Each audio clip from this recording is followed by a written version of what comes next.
दिशा सालिया यांच्या कुटुंबाची मुंबई हायकोर्टात धाव। दिशाचा सामूहिक बलात्कार करून निर्घृण हत्या केल्याचा आरोप। किशोरी पेडणेकर, आदित्य ठाकरे, सूरज पांचोली, दिनो मोर्यावरही याचिकेतनं गंभीर आरोप। उद्धव ठाकरेंनी मुलाला वाचवण्यासाठी सीसीटीव्ही वॉचमनला गायब केलं। दिशा सालिया प्रकरणात नितेश राणेंचा गंभीर आरोप। या प्रकरणी आणखी खुलासे होतील, राणेंचा दावा।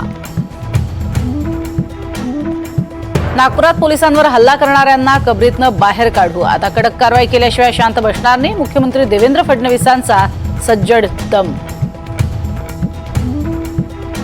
नागपूर हिंसाचार प्रकरणी मवियाचे नेते राज्यपालांना भेटणार। आज सकाळी 11:30 वाजता राज्यपालांची भेट घेऊन चर्चा करणार। औरंगजेबाची कबर पुढची अयोध्या होणार, प्रकाश आंबेडकरांचा गंभीर दावा। तर आंबेडकरांचा दावा योग्यच, रोहित पवारांकडनं दुजोरा।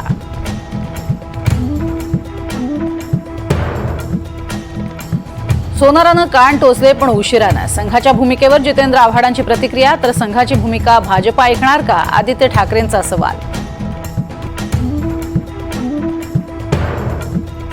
नागपूर हिंसाचाराचा मास्टरमाइंड फहीम खानला 21 मार्चपर्यंत पोलीस कोठडी। पोलिसांशी मुजोरी करतानाचा फहीम खानचा आणखी एक व्हिडिओ समोर।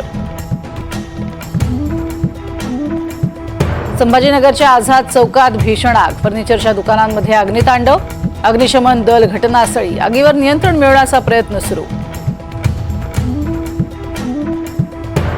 सरपंच देशमुख हत्या प्रकरणाचा खटला बीड जिल्हा सत्र न्यायालयात चालणार। सुरक्षेच्या कारणास्तव केजऐवजी बीड न्यायालयात होणार सुनावणी।